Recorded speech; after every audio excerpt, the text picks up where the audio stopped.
Thank you for joining us today to discuss e.l.f. Beauty's third quarter fiscal 24 results. I'm Casey Catton, Vice President of Corporate Development and Investor Relations. With me today are Tarang Amin, Chairman and Chief Executive Officer, and Mandy Fields, Senior Vice President and Chief Financial Officer. We encourage you to tune into our webcast presentation for the best viewing experience, which you can access on our website at investor.elfbeauty.com. Since many of our remarks today contain forward-looking statements, please refer to our earnings release and reports filed with the SEC, where you'll find factors that could cause actual results to differ materially from these forward-looking statements. In addition, the company's presentation today includes information presented on a non-GAAP basis. Our earnings release contains reconciliations of the differences between the non-GAAP presentation and the most directly comparable GAAP measure. With that, let me turn the webcast over to Tarang. Thank you, Casey, and good afternoon, everyone. Today, we will discuss the drivers of our Q3 results and our raised outlook for fiscal 24. I want to start by recognizing the e.l.f. Beauty team for delivering another phenomenal quarter. In Q3, we grew net sales by 85%, increased gross margin by nearly 350 basis points, and delivered $59 million in adjusted EBITDA, up 61% versus prior year. Our vision is to create a different kind of beauty company by building brands that disrupt norms, shape culture, and connect communities through positivity, inclusivity, and accessibility. We have executed against this vision and delivered exceptional, consistent, category-leading growth. Q3 marked our 20th consecutive quarter of net sales growth, putting e.l.f. Beauty in a rarefied group of consistent, high-growth consumer companies. We're one of only 5 public consumer companies out of 274 that has grown for 20 straight quarters and averaged at least 20% sales growth per quarter. Across our business, we've continued to prioritize 3 areas with significant runway for growth: color cosmetics, skincare, and international. Let me update you on our progress in Q3. In color cosmetics, we continue to significantly outperform the category. In Q3, e.l.f. Cosmetics grew 46% in tracked channels, 23 times category growth of 2%. We increased our share by 305 basis points. Out of nearly 800 cosmetics brands tracked by Nielsen, e.l.f. is the only brand to gain share for 20 consecutive quarters. We've more than doubled our market share from about 4.5% in 2019 to 10% in 2023, placing us as the number 3 brand nationally. Given our momentum, we see an opportunity to double our share again over the next few years. In Target, our longest-standing national retail customer, we're the number 1 brand with about a 19% share, nearly double the share we had in Target just a few years ago. We're focused on replicating our success at Target across other key retailers and are making great progress towards that ambition. In skincare, we also continue to outperform the category. In Q3, e.l.f. Skin grew 89% in tracked channels, 10 times category growth of 9%. We grew our share by 60 basis points and gained 6 ranked positions, increasing our rank to the number 14 brand as compared to the number 20 brand a year ago. e.l.f. Skin today holds a 1.4% share and has significant runway, with the number 1 brand holding 14% share. We're also making progress with Naturium, the clinically effective, biocompatible skincare brand we acquired in October. Naturium has doubled our skincare penetration to 18% of retail sales and gives us a fast-growing, complementary brand to further our aspirations in the category. Naturium has seen exceptional growth, with net sales growing at an 80% CAGR over the last 2 years. We're pleased by the strong growth that Naturium continued to deliver in Q3. Turning to international, our net sales grew 119% in Q3 and drove approximately 15% of our business as compared to 13% a year ago. We saw terrific growth in the UK and Canada, our largest global markets, and we're enjoying success in our expansion to other countries as well.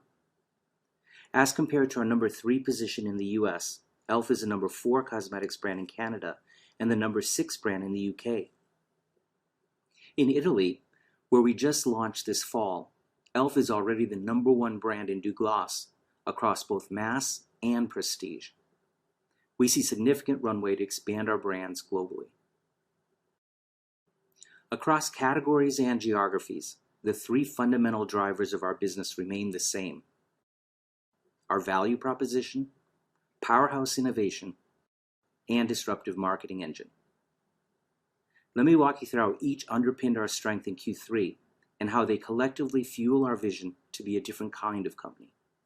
First, we're known for our value proposition. Our mission is to make the best of beauty accessible to every eye, lip, face, and skin concern. We have a unique ability to deliver high-quality holy grails at an extraordinary value, created with inspiration from our community, the best products in prestige, and our distinctive e.l.f. twist. The average price point for e.l.f. is a little over $6 today, as compared to over $9 for legacy mass cosmetics brands and over $20 for prestige brands. We believe our core value proposition expands the category, allowing more consumers to access the best of beauty. The second driver of our performance is our powerhouse innovation. Our innovation engine has built category leadership over time. e.l.f. has the number 1 or 2 position across 16 segments of the color cosmetics category, which collectively make up over 75% of e.l.f. Cosmetics sales. We continue to deliver strong sales growth and share gains in each.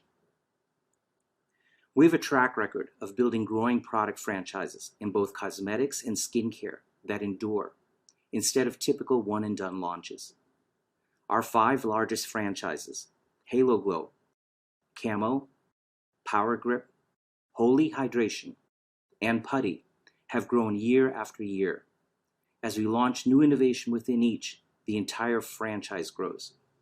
In Q3, we extended our Camo franchise into the blush category for the first time with the launch of our Camo Liquid Blush, priced at an incredible value of $7 compared to a prestige item at $23. I've been waiting forever for e.l.f. to make a good cream blush. I think we got it.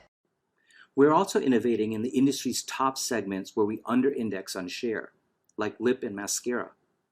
In Q3, we launched our Glow Reviver Lip Oil, one of the most requested products from our community, priced at an incredible value of $8 compared to a prestige item at $40. e.l.f.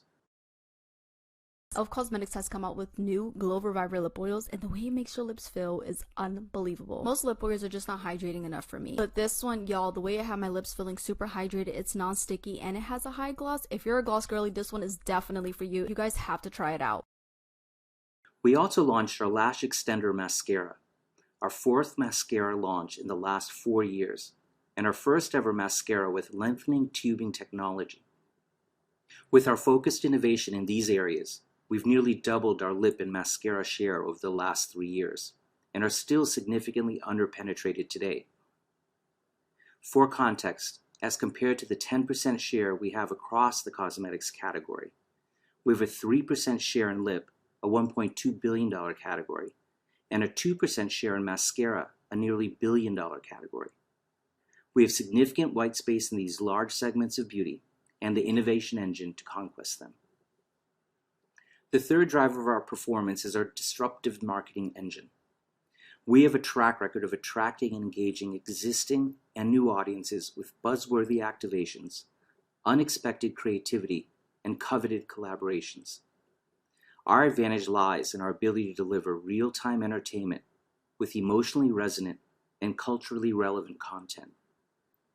Our unique content is customized with precision and delivered with impact across a wide range of platforms.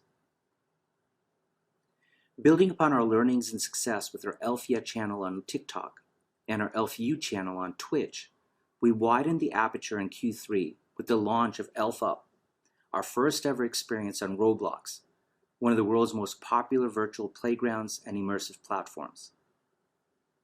True to our purpose, e.l.f. Up isn't just another game. It empowers entrepreneurs and cultural change makers to bring passion projects to life. The experience focuses on social impact and skill building for ELF's community and provides a digital sandbox for fostering creativity and entrepreneurship. Launched less than 3 months ago, ELF Up is already the #1 rated brand experience on the Roblox platform, receiving a 96% rating and amassing over 4 million plays. Looking at new cohorts, the Latinx community represents some of the most passionate makeup consumers, with 77% higher average spend in the category. ELF over-indexes among Latinx community and has a significant opportunity to build upon this affinity. In Q3, we teamed up with rising Latin music sensation Manuel Turizo to launch a new original Spanish-language song titled Ojos, Labios, Cara, which translates in English to eyes, lips, face. This anthem is written to empower the Latin community, celebrating their beauty and pride in their Latin roots.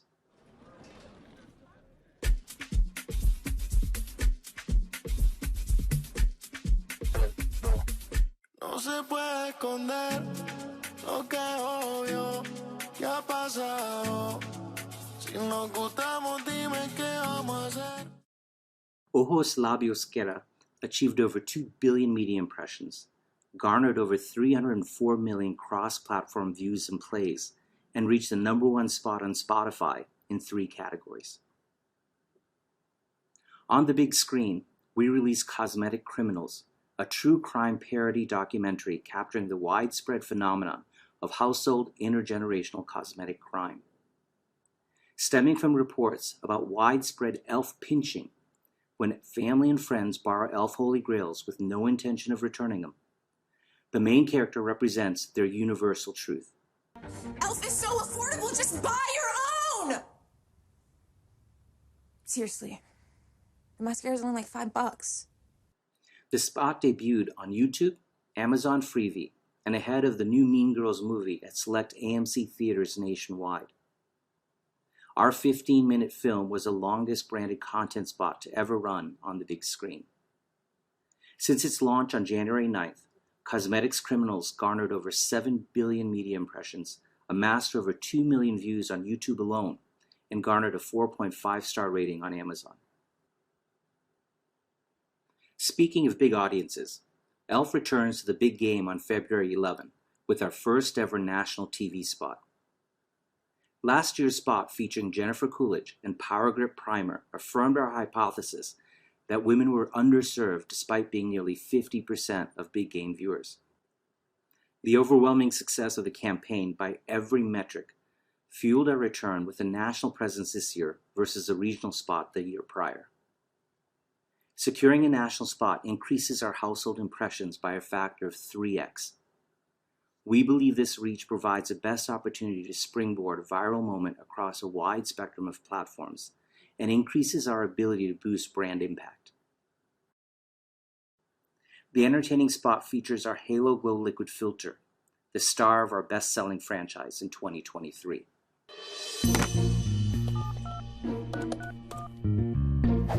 Hello? Meg, Megatron. Who's this? It's Cooper. Who? Oh, I'm so good. I got your number from my boss. Okay. I am the CMO of Digital, so I just wanted to check in and let you know that you have been summoned. For what? Don't call this number back.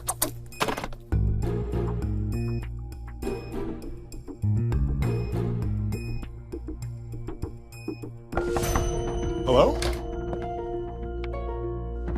You've been summoned? Let's do this thing.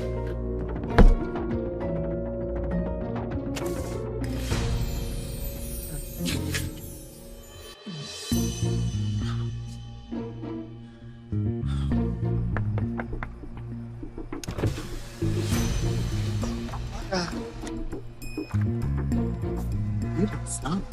Simon? Girl, get back here! I don't do jury beauty! I got too much stuff to do! Oh!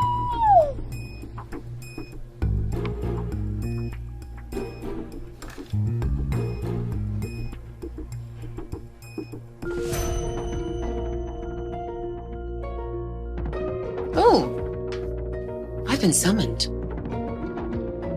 obviously.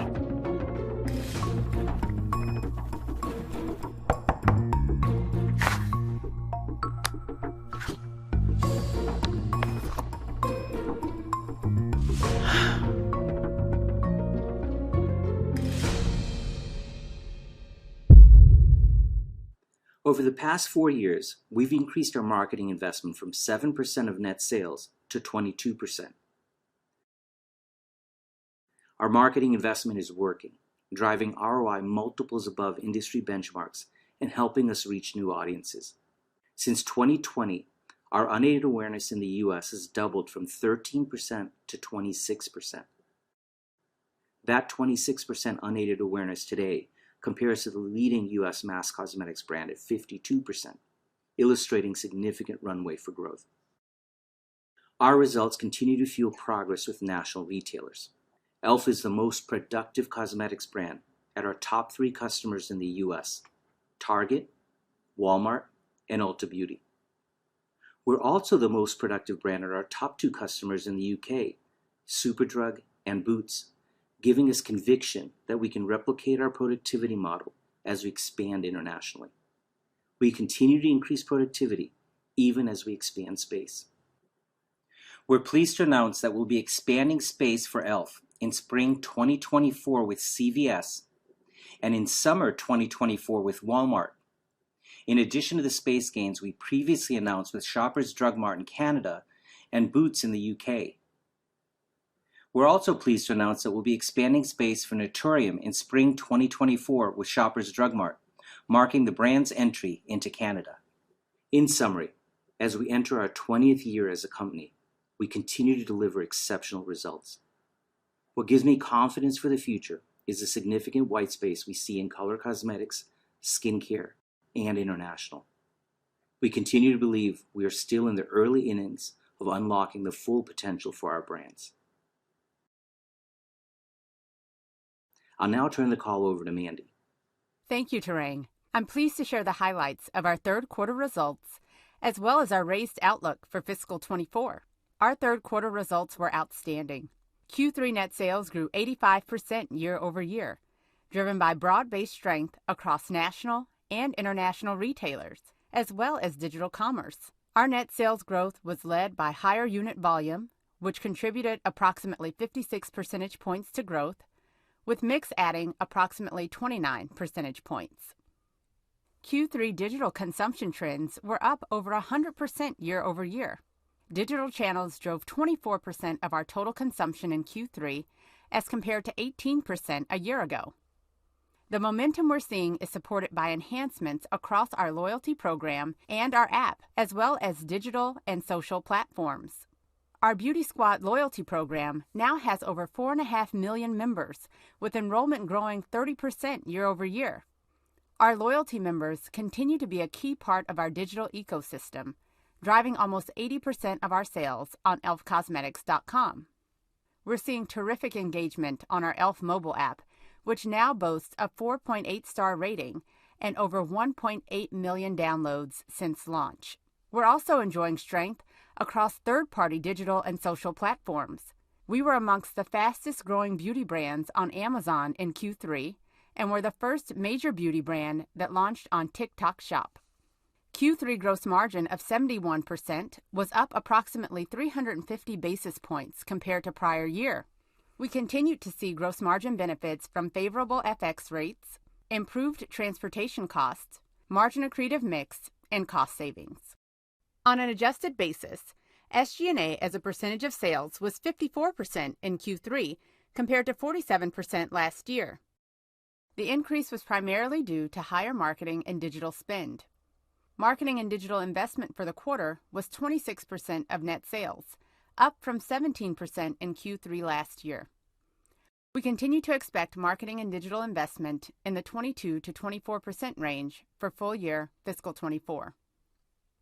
Q3 adjusted EBITDA was $59 million, up 61% versus last year, and adjusted EBITDA margin was approximately 22% of net sales.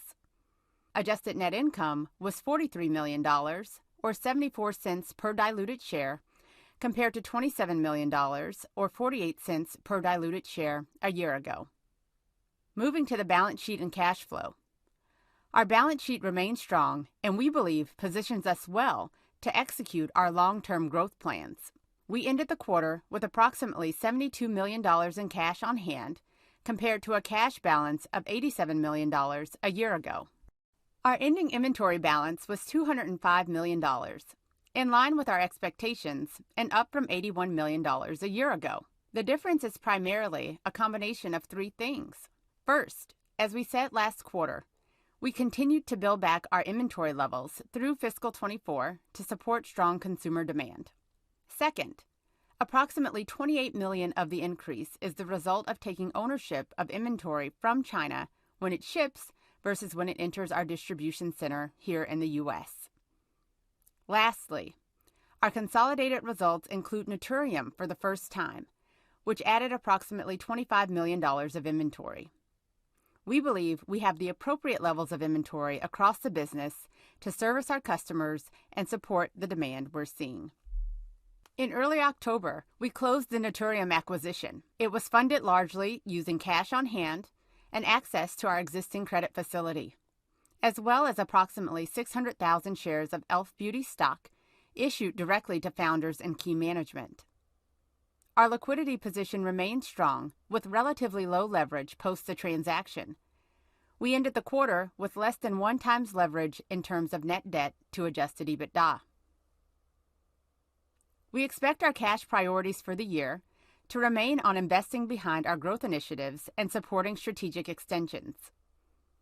The initiatives we're focused on this year include continuing to invest in our people and infrastructure, our ERP transition to SAP, as well as increased working capital and distribution capacity to support strong consumer demand. Now let's turn to our updated outlook for fiscal 24. For the full year, we expect net sales growth of approximately 69 to 71%, up from 55 to 57% previously. Adjusted EBITDA between $218 million to $220 million, up from $197 million to $200 million previously. Adjusted net income between $164 million to $166 million, up from $144 million to $146 million previously. And adjusted EPS of $2.84 to $2.87 per diluted share, up from $2.47 to $2.50 previously. We expect our fiscal 24 adjusted tax rate to be approximately 14% as compared to 17 to 18% previously. Lastly, we continue to expect a fully diluted average share count of approximately 58 million shares.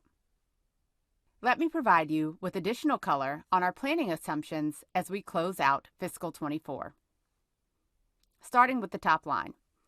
We believe we are well positioned to deliver another industry-leading year. Our raised outlook reflects the outperformance in Q3 we saw relative to our expectations, as well as an improved outlook for the balance of the year. Our guidance implies approximately 48 to 53% net sales growth in Q4. Turning to gross margin. In fiscal 24, we expect our gross margin to be up approximately 280 basis points year over year, as compared to our expectation for up 225 basis points previously. The improved outlook is largely a result of our outperformance in Q3.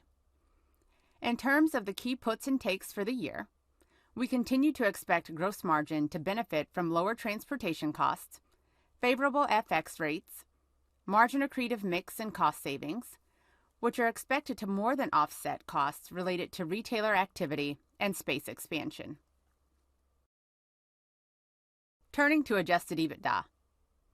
Our outlook implies adjusted EBITDA growth of approximately 87 to 88% versus prior year, up from 69 to 71% previously. We expect adjusted EBITDA margin leverage of approximately 200 basis points year over year, up from 190 basis points previously, supported by the combination of our strong net sales growth, gross margin expansion, and leverage in our non-marketing SG&A expenses. Our flywheel approach of investing in marketing to drive top line while expanding adjusted EBITDA margins gives me confidence in our ability to continue to drive profitable growth. In summary, our third quarter results underscore our ability to drive exceptional, consistent, category-leading growth. We have a significant white space opportunity in front of us as we continue our vision of creating a different kind of beauty company, one that is purpose-led and results-driven. With that, operator, you may open the call to questions. We will now begin the question and answer session. To ask a question, you may press star, then 1 on your touch-tone phone. If you are using a speakerphone, please pick up your handset before pressing the keys. If at any time your question has been addressed and you'd like to withdraw your question, please press star, then 2. Also, please limit yourself to 1 question, re-queue to ask additional questions. At this time, we will pause momentarily to assemble our roster. Our first question comes from Andrea Teixeira with JP Morgan. Please go ahead. Great, and good afternoon, everyone. Obviously, congrats on these numbers again. I just wanted to kind of parse out like your raised guidance between Naturium and the base business. Obviously, looking at your comparison, it gets tougher by around 300 basis points in the fourth quarter of last year. So I understand even with the raise, you decelerate a bit in the fourth quarter. So just wanted to figure how much would be your expectation for organic and your expectation for Naturium. And then part of that as well, you did an amazing job separating and breaking down unit growth to mix. I wonder if you still have a lot of mix effects that you're planning, given your skincare, given the innovation that is value accretive into your numbers. So how that factor going forward, should we see some deceleration or still see some accretion on that? Thank you. Hi, Andrea. Good to hear from you. So I'll start with your first question. If we look at our raised guidance, we have not changed any of our outlook on Naturium. So we previously talked about Naturium contributing about $48 million for the year, and we expect that to be consistent. So our raised guidance really is reflective of the momentum that we continue to see behind e.l.f. Beauty overall. So really pleased with our ability to not only raise for Q3, pass through the Q3 beat, but also raise for Q4. Your question then is on mix impacts as we go forward. So yes, very pleased with how Q3 came together and very consistent really with what we've seen all year, with volume being the main driver of our growth. But on the mix side, because we have not had any pricing this year that's impacting that, so it's purely mix. Introducing innovation at higher price points has had a benefit to this year, and as we look forward and think about our future innovation, we could see some impact from that as well, especially as we think about gross margins. Innovation mix has been one of the key drivers to that over time. And that's super helpful, Mindy. And if I can squeeze in terms of like how you're getting new shelf space, but it will be mostly into fiscal 25. So how can we look at that component within your guide, and how Nielsen, you gave us in the past like some guideposts within Nielsen as we look at compounded, how we should be thinking from now, you exceeded that margin, how we should be thinking at track channels as we go forward. Yeah. So why don't I start with the Nielsen question? So last quarter we had talked about seeing track channels range from 20% growth up to 50% growth. And we said for Q3 it was going to be closer to that higher end of the range, which is what we saw as we exited Q3, closer to that 50% range. As we get into Q4, we do expect that we'll be closer towards the lower part of that range, closer to the 20% out of track channel. But I will remind you that track channel only represents about half of our business.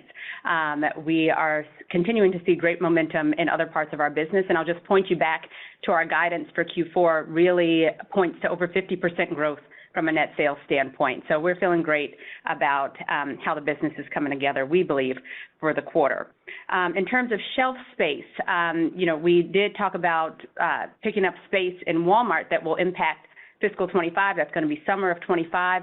The other gains that we spoke about in Shoppers and Boots and CVS, that's going to be part of fiscal 24. And yes, you'll see the larger benefit in fiscal 25 as you move forward, but we will have some pipeline, things like that here in the quarter. Thank you very much. I'll pass it on. Congrats again.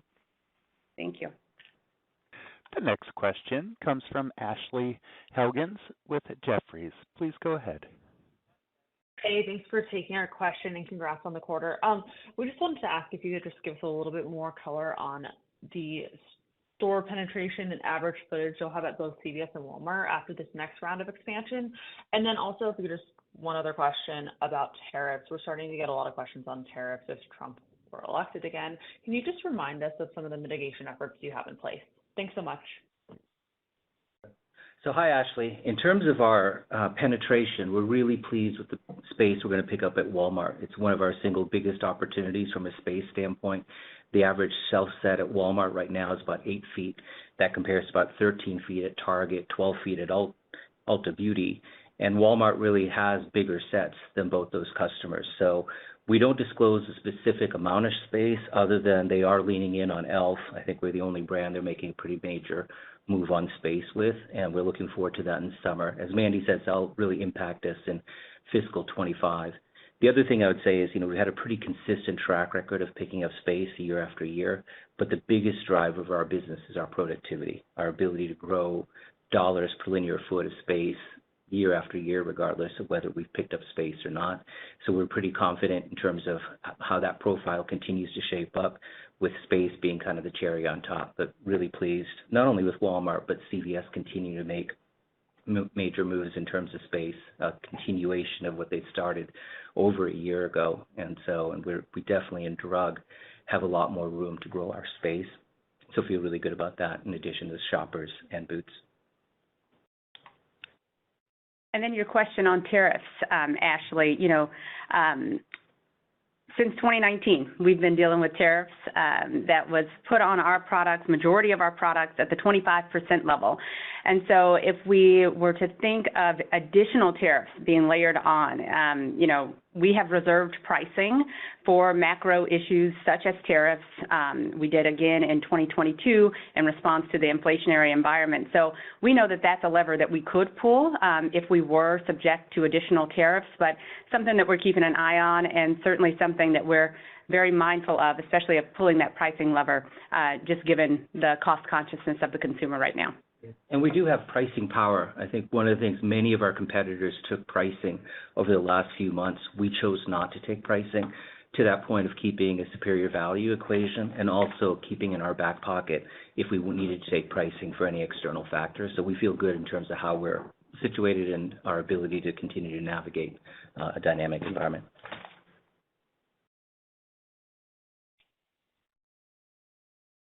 The only other thing I would add is we have a pretty big initiative on supplier diversification. So while most of our footprint today is in China, we have started up additional operations in Thailand, in Western Europe, and we'll continue on that journey. For the foreseeable future, a lot will come out of China, but also with the addition of Naturium, which is 100% manufactured in the U.S., we feel good about how our supply chain is evolving in the future and being more diversified.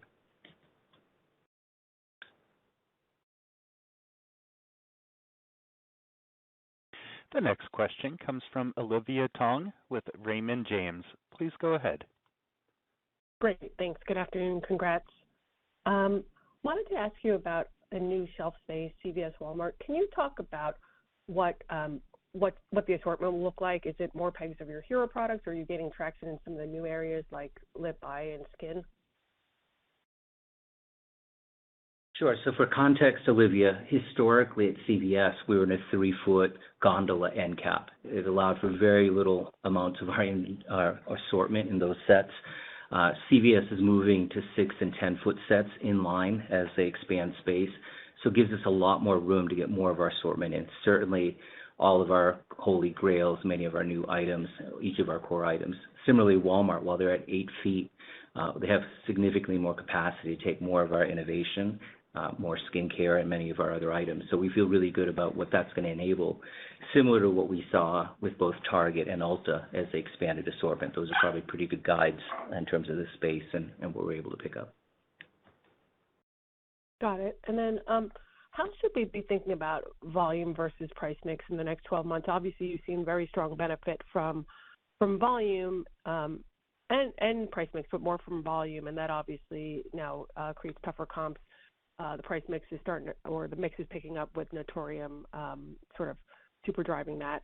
So just kind of curious how you think about the contribution from those two pieces. And then just if I could sneak one other one in, is just around advertising spending from here, now that you're at 24% of sales. Just thanks for confirming that you're planning a Super Bowl ad again this year. As you think about sort of getting the best ROI as you continue to increase your spend, we also saw that NYX is planning a Super Bowl ad as well. So competition is clearly trying to kind of catch up to you and run your playbook as well. So can you talk about some of the actions you're taking to just continue to stay ahead of your peers and keep that ROI as high as you have? Thanks so much. Hi, Olivia. I'll take the question on volume versus price mix.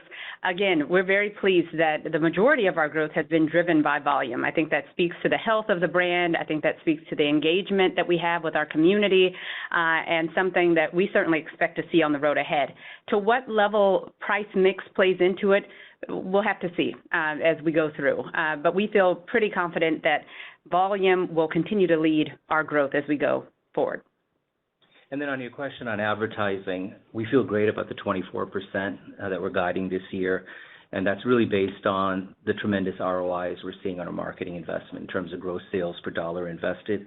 I've been in the consumer space for over 30 years. It's the first brand I've seen where you take up your marketing levels and actually get better ROIs. So we feel really good about what we continue to see from a marketing ROI standpoint, even as we take our levels up. And then in terms of competition and competition catching up, I think what you'll see is us continue to innovate, continue to be leaders and trailblazers on different platforms. We talked this time in terms of taking the strength we have in Gen Z, we have been picking up by opening up that aperture, more millennials, more Gen X. You heard about our efforts this last quarter with the Latinx community, where we already are overdeveloped with the partnership we did with Manuel Turizo in terms of the engagement that created. Even with Gen Alpha, you see us, our branded experience on Roblox was the #1 branded experience on Roblox, 96% rating. I think over 5 million plays so far.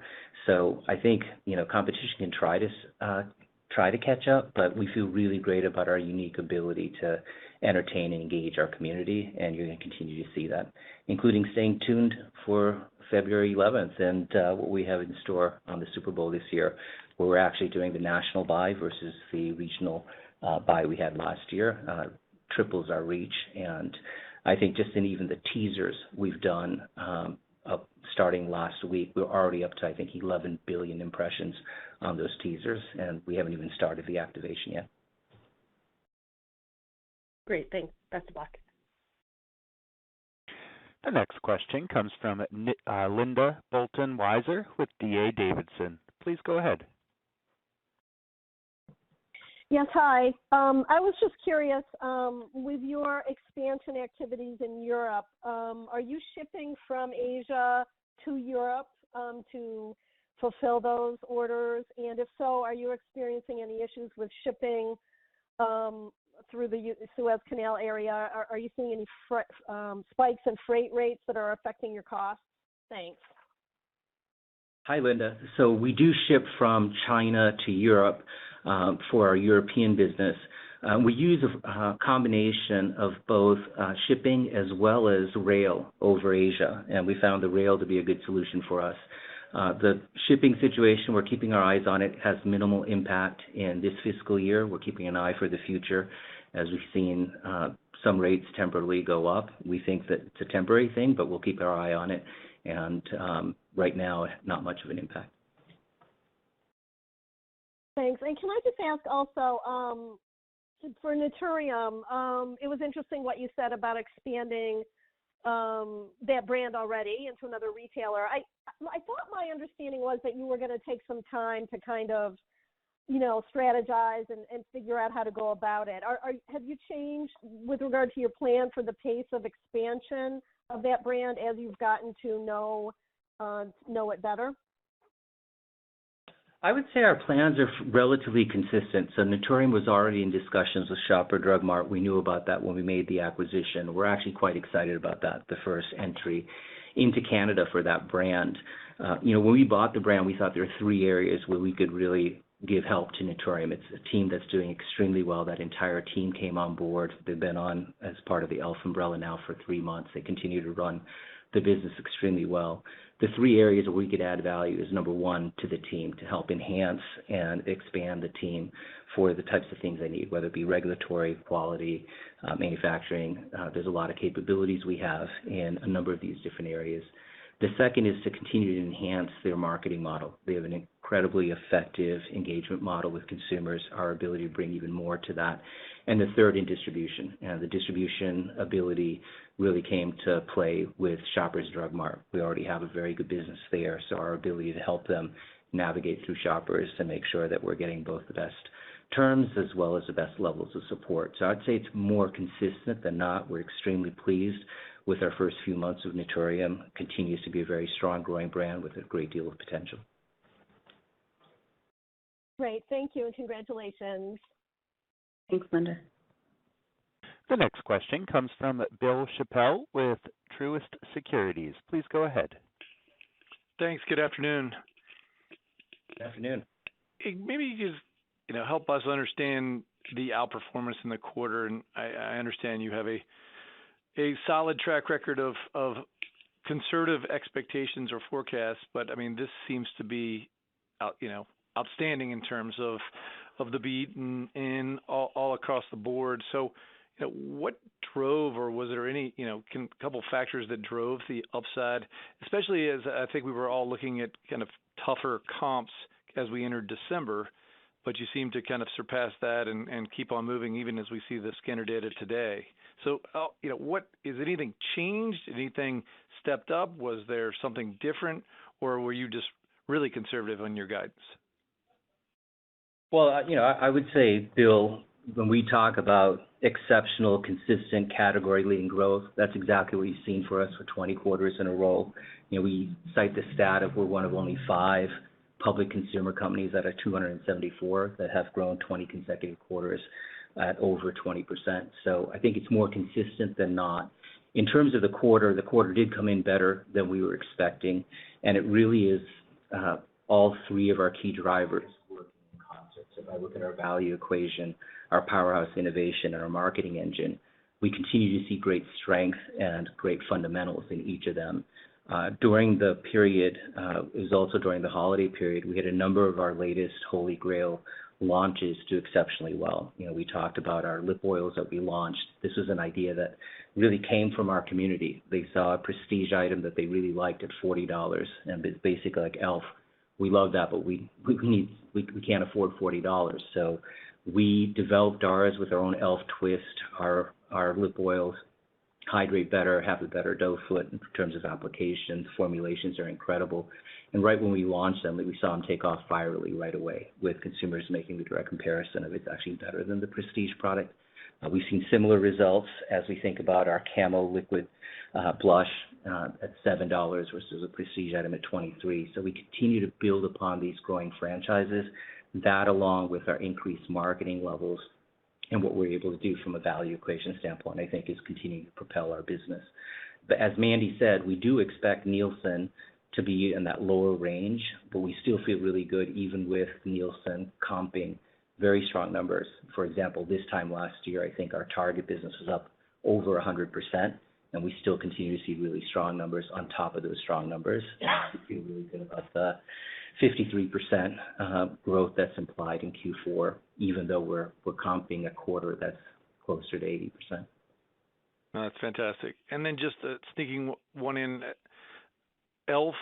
skincare. I mean, I know we're talking about Naturium doing well, but I think you had planned on bringing some of, cross-pollinating Naturium and e.l.f. skincare in terms of their skill-specific abilities, and any update there, and just kind of how e.l.f. skincare is doing.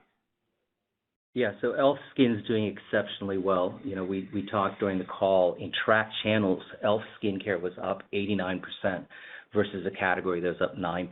So we continue to see great momentum on e.l.f. Skin. Recall, it was a couple of years ago that we really dedicated that as its own brand with its own level of focus.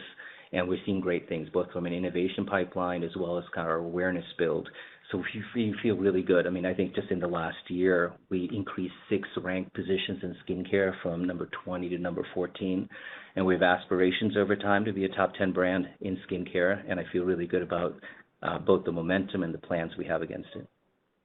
Great. Thanks. The next question comes from Dara Mohsenian with Morgan Stanley. Please go ahead. Hey, guys. So obviously incredibly strong growth in the quarter again. Tarang, maybe can you just give us a brief review on, as you think about the long-term market share opportunity, where do you see the opportunity dimensionalizing it out 3 to 5 years? How does the recent growth and market share expansion you've seen maybe change that view? And just how would you think about it conceptually as we think through where the business could be longer term? Thanks. Thanks, Dara. I feel incredibly well about our ability to continue to gain market share. I feel great about the 305 basis points of market share we grew in this past quarter. And really, if I think about the longer term view, it was just a few years ago that we're a 4.5 share in color cosmetics. We're now a 10 share nationally. We've often cited Target as kind of the beacon. We're number 1 at Target. We've doubled our market share there over just the last few years, and we're almost a 19% share. So our sights are set on clear market leadership over time as I look at the longer track record within color cosmetics. And I feel we're making great progress there. You can see it in our current share momentum, but particularly as you get more space at Walmart, in drug, as we continue to expand, we feel there's a tremendous opportunity to do what we've done in Target, and I think we're making great progress there. Skincare perhaps is even a bigger opportunity. If I take a look at all the growth we've had in skincare, the 89% I just talked about in terms of track channels, e.l.f. Skin growing, we're still only a 1.4 share in skincare on e.l.f. Skin compared to a market leader that's 14 shares. So even more head space on skincare. And now we've got 2 incredible assets to be able to drive that aspiration with both e.l.f. Skin and Naturium. So I feel really good there. And then the last area outside of kind of market share we often cite is the U.S. Nielsen market share. We're also making great progress in the international markets we're in. If I look at our rank improvement in Canada and the UK, just in the last couple of years, it's pretty phenomenal. And, with increased space at both Shoppers, with Superdrug and Boots, Superdrug in this past year and Boots coming up, I feel even more confident with what we're doing there with our international team in the UK. And, a stat we cited in our call was we just entered Douglas, Italy, about a quarter ago, and we're already their number 1 brand, not only on the mass side, but also across prestige, number 1 overall. So it really tells me that this model can replicate, and not only in the U.S., but the amount of growth we have internationally.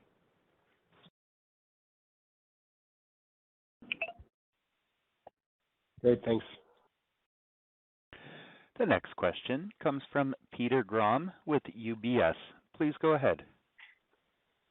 Thanks, operator, and good afternoon, everyone. Hope you're doing well. So I wanted to ask a couple questions on margins. Maybe first, just on the fourth quarter, I apologize if I missed this, but the implied EBITDA margin in 4Q and kind of earnings as well does embed a bit of a step down. Can you maybe just outline the drivers of that?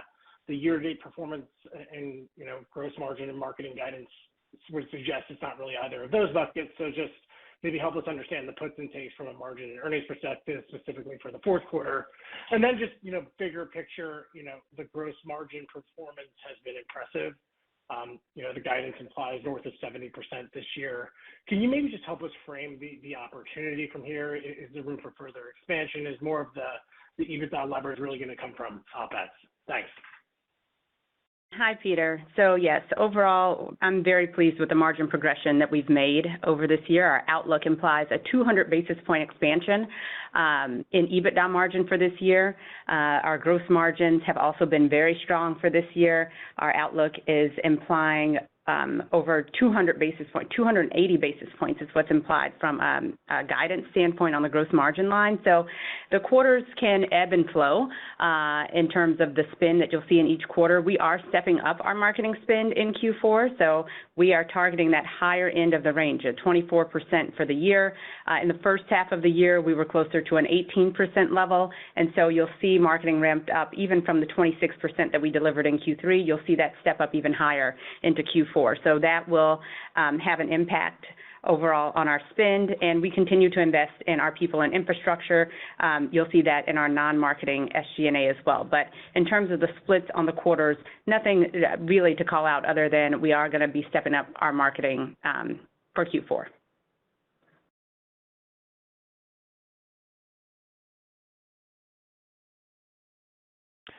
The next question comes from Susan Anderson with Canaccord Genuity. Please go ahead.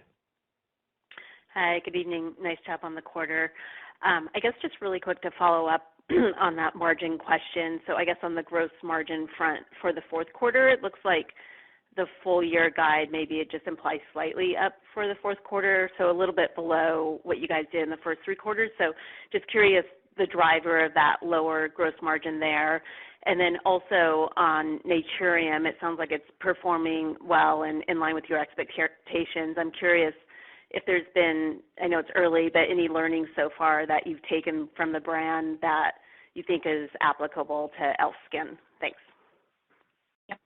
So to unpack margin a little bit for Q3 and Q4. So Q3, we had the benefits we called out: foreign exchange, transportation, cost savings mix. All of those continue on into Q4.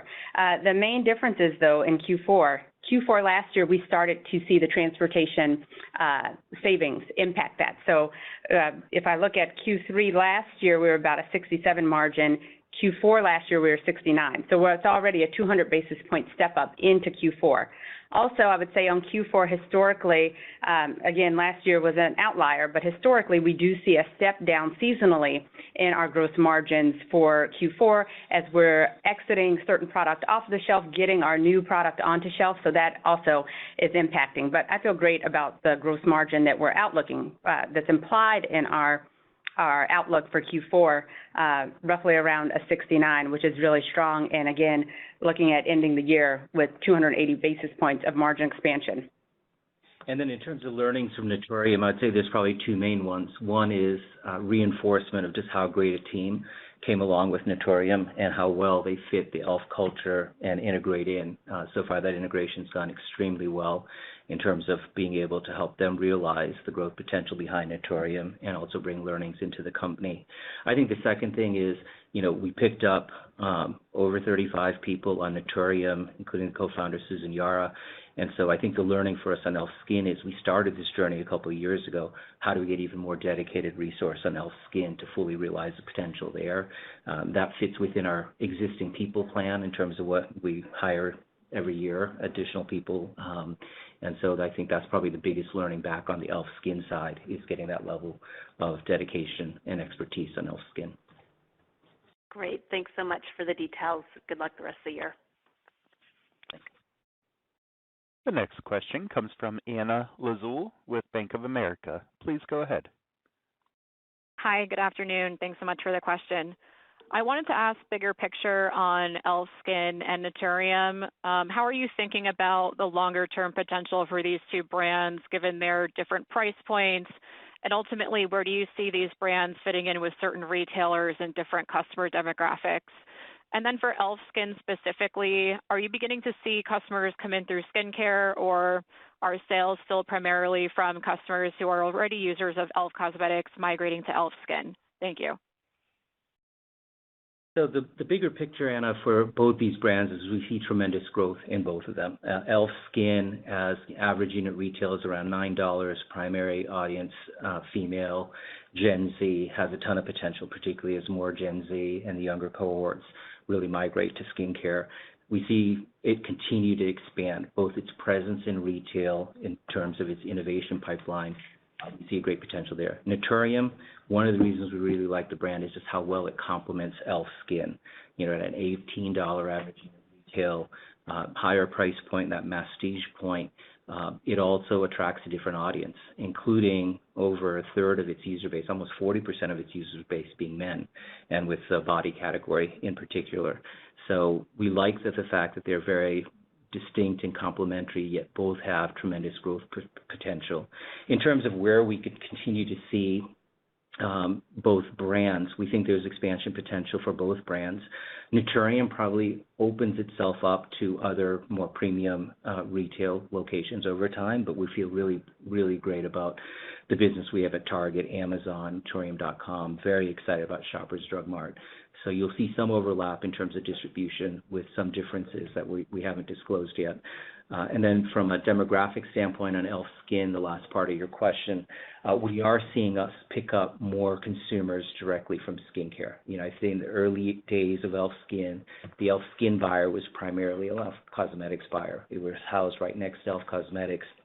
You definitely got people building their baskets on e.l.f. Cosmetics, particularly with some of the latest innovations. If I take a look at our Suntouchables line, our SPF line, both Woe Glow, Suntouchables Invisible, our spray, we're picking up people directly from prestige skin in that business. And so I feel really good about the strategy, particularly on an innovation standpoint, where we'll continue to get e.l.f. consumers, but we're increasingly picking up more directly from skincare. Great. Thanks so much. The next question comes from Corinne Wolfmeyer with Piper Sandler. Please go ahead. Hey, good afternoon. Thanks for taking the question and congrats on a good quarter. First, I'd like to just clarify what percent of the supply chain is currently outside of China, inclusive of Naturium? And then could you just touch on, in terms of your marketing spend, how much are you allocating toward international versus domestic? And looking forward over the next couple of years, will that mix shift more toward international, or how are you thinking about that going forward? Thank you. Yeah. So the supply chain is still primarily in China, Corinne. I'd say over 80% is still in China, even with the inclusion of Naturium. That's one of the things I think over time you'll see a shift given our diversification plans. And part of that diversification plans is also relying on some of our main suppliers in China to also look at other geographies. So we are able to leverage the tremendous both relationship, expertise they have, our ability to work with them, as well as bring on new suppliers. So I feel really good about the progress that's being made under that. And then the second in terms of marketing spend, Corinne, our approach is, very consistent with looking at marketing spend as a percentage of net sales. And so that's how we have approached how we allocate our spend across the different businesses. Would we lean in a little bit more to international or skincare, some of the other growth vectors? Perhaps, but we also want to make sure that we stay balanced in our approach and make sure that we're putting a lot of the fuel behind e.l.f. Cosmetics. Great, thank you. The next question comes from Mark Astrachan with Stifel. Please go ahead. Thanks, and good afternoon, everyone. I guess as the business continues to grow, I'm really thinking more on the non-skin side. How much of the growth is sort of existing users? You touched a little bit on the loyalty program. How much is new users? And I guess as you increase marketing spend, how does that dynamic play out? Meaning, are existing users increasing basket? Are you attracting new users? And maybe to sort of trying to get at just how somebody enters into the e.l.f. family, how the life cycle plays out. They buy more products over time. I presume that means that the beauty cabinet bag, makeup kit, so to speak, is increasing in terms of what e.l.f. products are in there versus other categories. I presume some of those share gains are coming from mass, some are coming from prestige, but maybe just sort of holistically kind of think about the life cycle here and who you're going after and how they stay in the ecosystem. Yeah, Mark, so I'll talk about the evolution. I'd say in the early days, we really relied a lot on existing users to build their basket, particularly as we expanded into additional product categories, expanded into skin.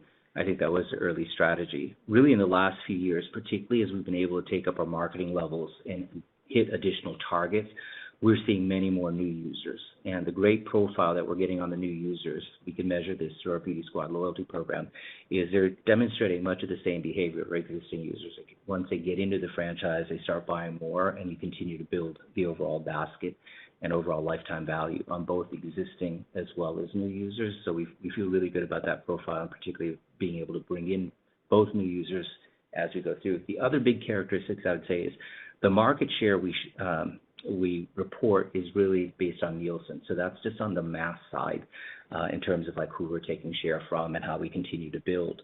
But one of the great characteristics of the business over the last few years is particularly as we've doubled down on our holy grail innovation, these big innovation franchises that grow year after year, is we're starting to source a lot more also not only from prestige, but give access to consumers who previously didn't have access to these categories before. We've used the example on our putty primer of there was an inspiration from a prestige item. We continue to track that prestige item. It's grown double digits, but we sell 9 times the number of units on our putty primer. So we basically brought in millions of consumers who couldn't afford a $56 putty primer, but certainly can afford our $10 one.